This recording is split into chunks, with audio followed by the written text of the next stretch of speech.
Chapter 6, Fundamental Rights and Duties. In the previous chapter, we studied how the Constitution of India was written. We also studied the main objectives of the Constitution. One way of ensuring that the objectives are achieved is to guarantee fundamental rights to the citizens. In this chapter, we shall study the rights included in the Constitution and why they are important. Introduction. Today, most countries, through their constitutions, grant rights to the citizens. The aim of such rights is to help in the all-round development of the people. Rights are necessary also for strengthening democracy. The fundamental rights, therefore, constitute a very important part of a constitution. I thought that uprisings in Tunisia or Egypt took place because those governments did not accept people's rights.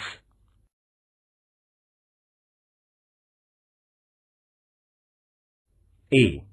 What is a right? When we say that a person has a right, we mean that the person can engage in a certain act and that others accept that behavior. Having a right also means that the person can expect specific behavior from other persons and from the government.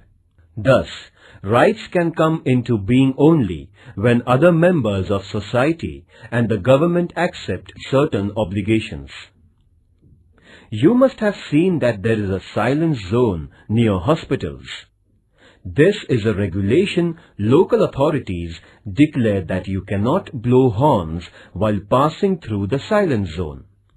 This regulation comes in the backdrop of a socially accepted idea that patients in the hospital need silence and that they are entitled to rest and recuperation in peace. Thus, the patient's claim to rest is accepted by society, and then a regulation is made to enforce that claim. Society accepts various such claims mainly when they are seen as reasonable. In other words, rights require in the first place an agreement among members of the society over what are reasonable claims of its members. Then, it also requires legal provisions for ensuring the rights. Such legal provisions include limits on the powers of the government.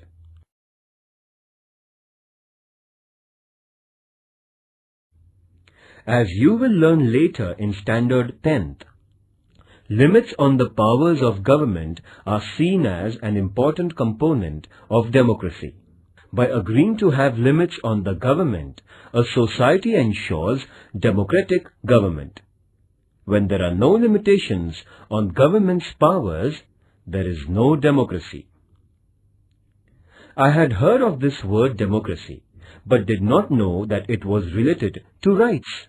Must find out the rights of people in different democracies. When we say that we have freedom of speech, it means that other people around us also have the same right, and we all agree that we can freely express our opinions. Then, there must also be legal provisions for protecting the freedom of speech. There must be provision that police or any other government officers cannot unnecessarily restrict our right to express our views. In this sense, rights imply limitations on the powers of the government. By granting rights to citizens, governments agree to limit their powers. Read newspapers of 1 week. List the new items that are against the government or critical of the government or some leaders. What would happen if the government said that you cannot publish any news that is against the government or cannot publish news items that criticize the government? By allowing publication of news opposed to it, the government accepts certain limitations. This is also known as freedom of the press. This freedom is part of a freedom of speech.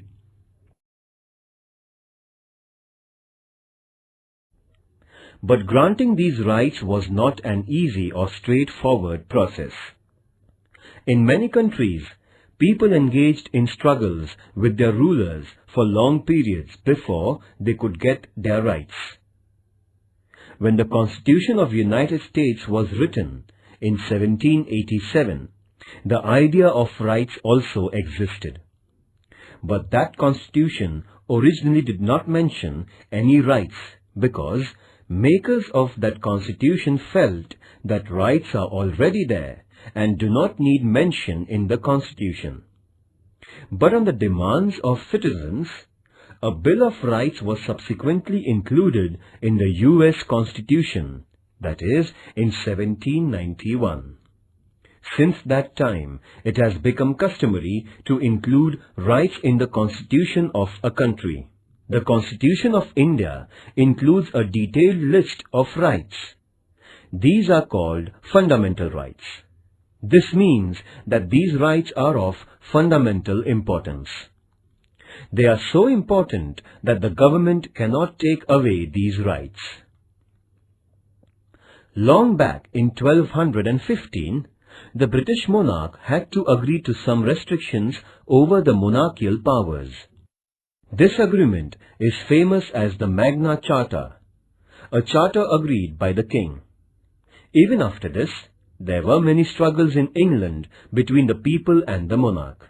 Those struggles resulted into many more limits on the powers of the king or queen. Ultimately, these struggles led to democracy and acceptance of citizens' rights. In 1776, the American people declared their independence from England. That declaration is known as the Declaration of Independence, in which it was asserted that certain rights of human beings were inalienable, meaning that nobody could take those rights away. Similarly, the French Revolution of 1789 also underlined the importance of rights through the Declaration of Rights of Man and of the Citizens. The French Revolution led to abolition of the monarchy and the rise of democracy in France. In what way rights are related to democracy?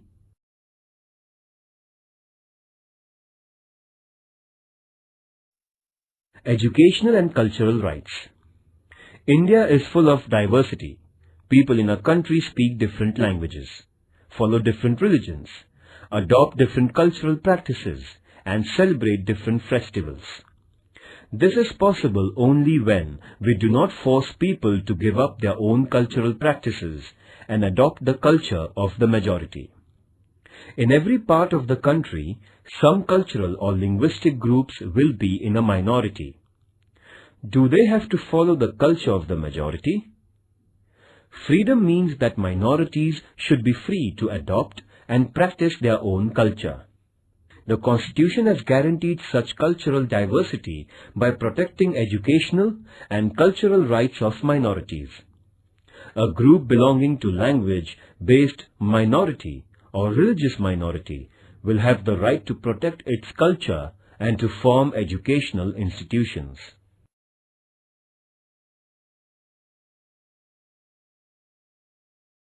B. Are fundamental rights mentioned in Indian Constitution. Even before India became independent, our leaders were aware that a future India must respect rights of citizens and that there must be a guarantee of those rights. When India was under British rule, Motilal Nehru, who was president of an all-party committee, demanded that the government must adopt a Bill of Rights, that is, in 1928. Before Motilal Nehru, Lokmanya Tilak had declared that Swaraj was my birthright. And before Lokmanya Tilak, Mahatma Phule had recognized the importance of education and equality as rights of human beings. These ideas form the origin of our rights today in free India. There is a separate part of the Constitution of India where fundamental rights are mentioned. These fundamental rights include liberty, equality, right against exploitation, right to freedom of religion, cultural and educational rights, and right to constitutional remedy.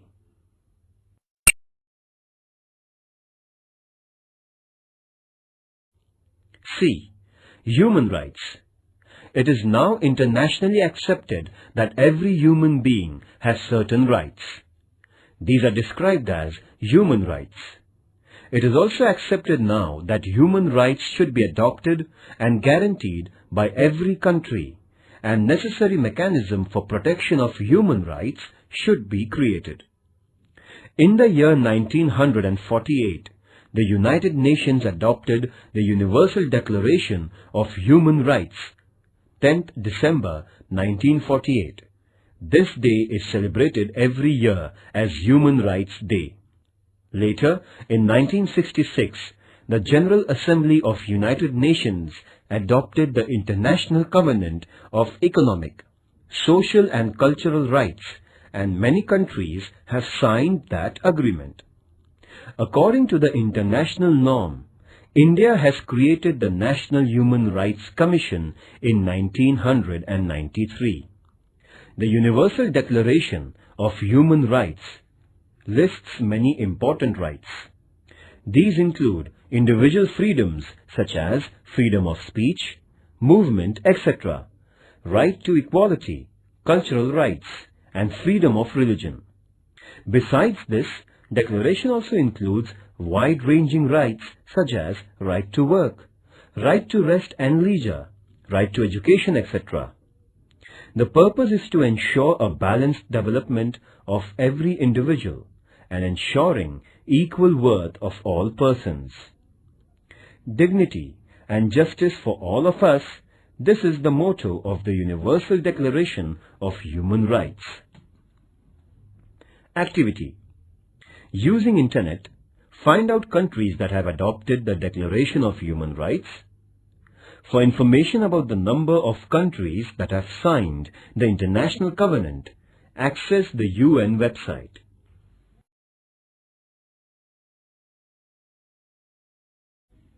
D. Citizens' duties. Why can't we have only rights and no duties? It is often said that rights and duties are two sides of the same coin. Do you know what it means? Let us take an example. Right to equality means that men and women must have equal status and equal treatment. Does this happen in real life? Unless all members of society respect this right and fulfill the duty of treating women as equal, this right will never fully come into being. Therefore, it is the duty of every citizen not to engage in domestic violence against women and to oppose ill treatment of women, because women are not treated equally and practice of female foeticide is prevalent. Is it not a duty to respect women as equal citizens? You will now understand why duties are important for the fulfillment of rights. Just as society must respect our rights, society expects that we accept certain responsibilities as our duties. Some duties are listed in the Constitution as a fundamental duties. These include to respect the Constitution, to respect national flag and national anthem, to protect the country, to adopt a feeling of brotherhood towards all citizens of India, to protect the environment, to adopt a scientific approach, etc. Is there punishment if these duties are not performed? Ecological balance. Human beings are dependent on environment for air, water, trees and minerals. If we use these natural resources indiscriminately, that leads to environmental degradation. Our present generation may be happy to use as many trees as it can cut down, but what will happen to later generations? Already, over-exploitation of natural resources is leading to crises such as drop in rainfall, rise in temperature, and many other environmental hazards. This only shows the importance of duties. It is not our duty to use the natural resources carefully, think of others, and think of our future generations. Activity. Obtain a copy of the Constitution of India and make a list of fundamental duties. Discuss in your class why these duties are important. I can now see the link between rights and duties. Unless we are bound by the duty to protect our environment, how can later generations enjoy the benefits of forests and fresh air and other natural resources?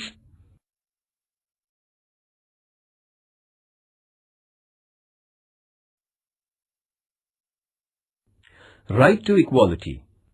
Democratic government means that the government is not arbitrary. It works according to rules and regulations.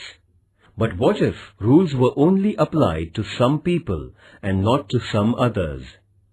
It would still be an arbitrary government. Therefore, there must be the same rules for everyone. This is the principle of equality before laws. Our Constitution guarantees that all persons will be treated equally by the government. Equality means that persons will not be treated differently just because of the gender, religion or caste, etc. Right to equality also means that everyone will get equal opportunities. Remember that there are many inequalities in our society, and to remove those inequalities is the objectives of our Constitution. Therefore, it is the responsibility of the government not only to treat all persons equally, but to implement policies that will bring equality in our social relations. You may have heard about reservation of seats in school and college admissions for women or persons of weaker sections. This is an example of government's efforts to bring equality. Right to equality does not mean only equal legal treatment. It also means that groups which are backward and traditionally discriminated against must get the opportunity to develop themselves and become equal in the true sense. Thus, right to equality puts a responsibility on the government to remove injustice and inequality.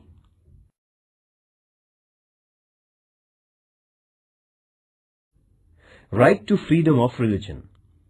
In India, people follow different religious practices, but the government does not support or oppose any religion. Every person is free to follow any religion and pray according to her or his religion and also propagate their religion. The government will not differentiate between persons of different religions only on ground of their religion. And because there is no religion which is the official religion of our country, government or government-aided institutions will not force us to follow any particular religious practice. Government also does not itself preach any religion or give religious education in schools aided by it.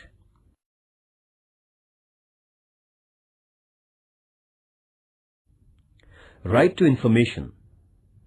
Similarly, the right to information is now enforced, though it is not part of our fundamental rights. Citizens cannot judge the government if they do not have enough information. Therefore, of late, it has been accepted all over the world that democracy means citizens' right to get the information from their government. This is known as the right to information. After the efforts of the senior social activist Anna Hazare and his followers, right to information was passed by the Government of India.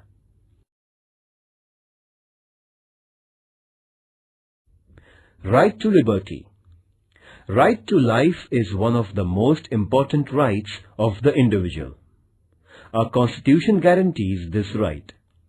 It means that even the government cannot take away our life or cannot arrest us without reason and without legal procedure. But merely a guarantee of life is not enough. As human beings, we want to live a meaningful life. We want to do things we like. We want to develop our personality, follow our hobbies, pursue our own interests. For this to become a reality, we need an assurance that there won't be unreasonable restrictions on our personal liberties. Freedom of speech is one of the most important personal liberties. Besides, we have the liberty to form associations and organize meetings. We also have the freedom to move freely in different parts of the country and reside anywhere in the country. And we have the freedom to undertake any profession or business of our liking.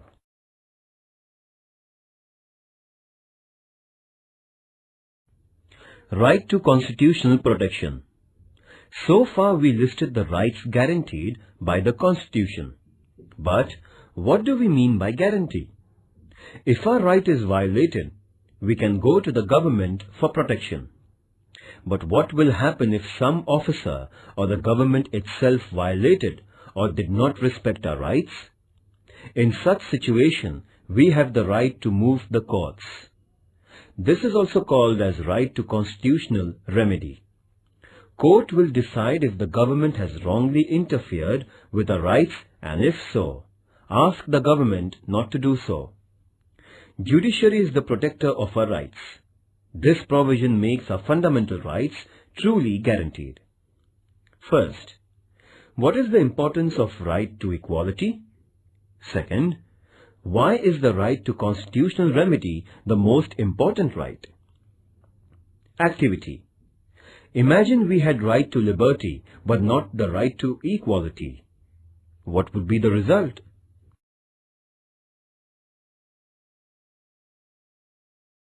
Right against exploitation.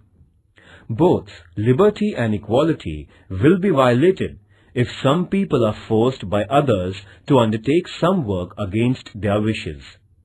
Because of poverty, there used to be many people who would take loans from private moneylenders, and the moneylenders would then force them to work without payments until the loan and interest are repaid.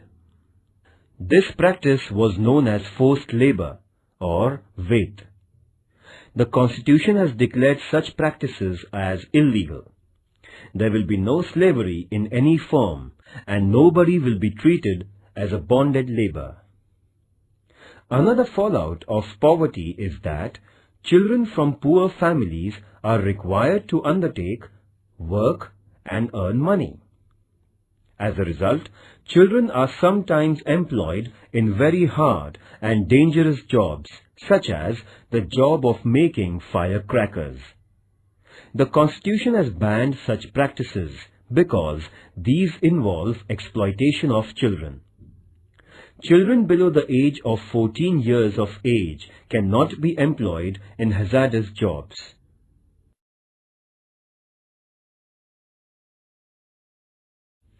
Positive and negative rights.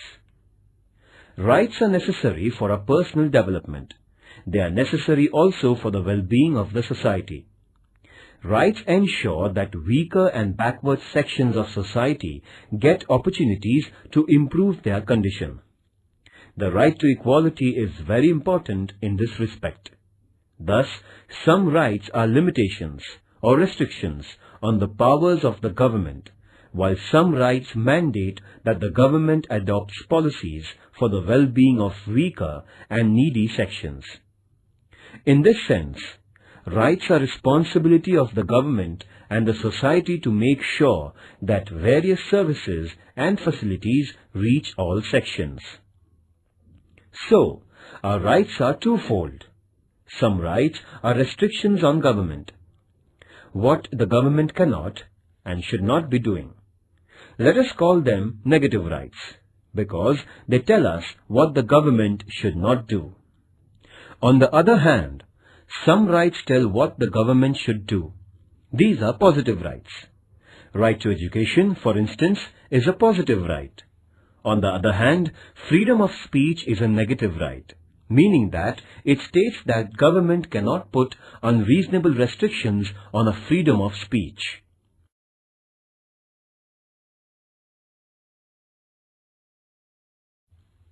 Other rights. The idea of rights does not stop only at fundamental rights. For instance, we know that citizens of India enjoy the right to vote. This right is not listed in fundamental rights, but it is part of our constitutional rights. Even after the Constitution was written, the scope of our rights has been expanded. For example, we now have the right to education. Under this right, all children between the age of 6 and 14 are entitled to education. Activity. Collect the information about right to education. Discuss in your class the importance of right to education.